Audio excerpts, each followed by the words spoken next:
The drought in California continues, and as a result, there are officials in the state that are trying to curb our water habits to ensure that we are saving as much water as possible. Now, while the middle class and working class in California could face a fine of up to $1,000 if they are using too much water each month, it turns out that the rich and famous don't really have to worry about that as much. Now, do they get fined just like everyone else? Yes, but do they care as much? Probably not.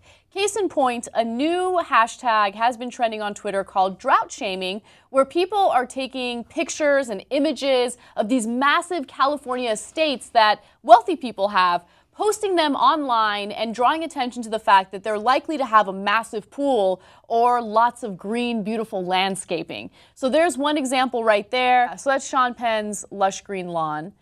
And so they're saying, look, why is it that everyone else is so aware and so careful about their water usage, but when it comes to celebrities, they don't seem to care at all. They just continue with their habits and it's not a big deal. Well, I mean, that's the luxury, of course, of wealth and fame and they probably don't even know what's going on with their landscaping. I mean, how often are they even home, you know? That's a great point. And what is interesting is there is truly kind of, you know, a color war in terms of the color of your lawn in California, and probably this happens across the states, also indicates your socioeconomic status. I mean, and for sure in California, if you have a busted brown lawn, that often means that you don't have the economic means to water it. Yeah. For sure, you can look at the color of a lawn and make a judgment call on that.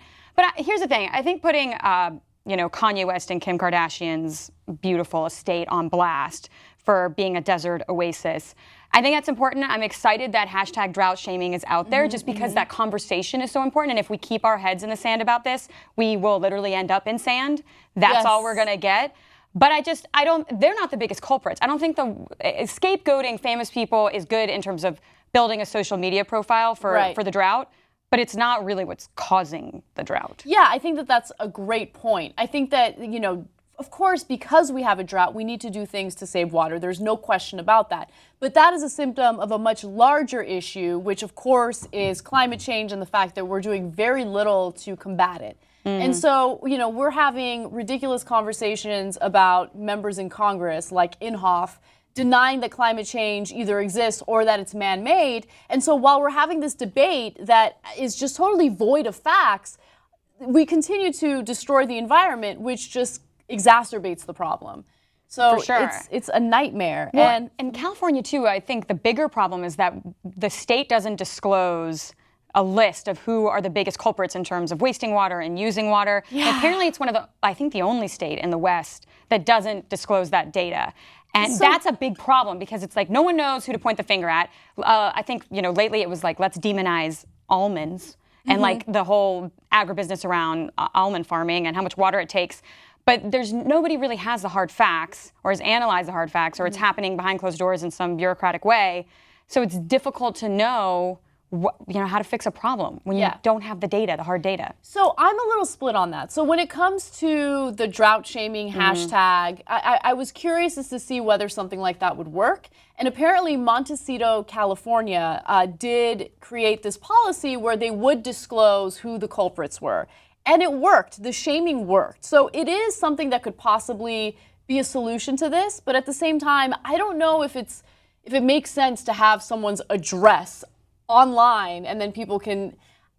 I'm just worried about vigilante justice and craziness, but let me give you an example. The city of Montecito cut its water usage 48% after making its water data public, a move that exposed high-profile wasters, including Oprah Winfrey. Right. You get a fine. You get a fine. Yes. You get a fine. I mean, I think if we're talking about private citizens, I agree with you that there's, you know, possibly some issues there in terms of disclosing water use. But I guess I'm talking more about corporate entities, agribusiness. That's the data I want to see. That's what I want to understand. And there are people crunching those numbers. And I was reading an article that was discussing if you're looking at what is the crop that actually uses the most water.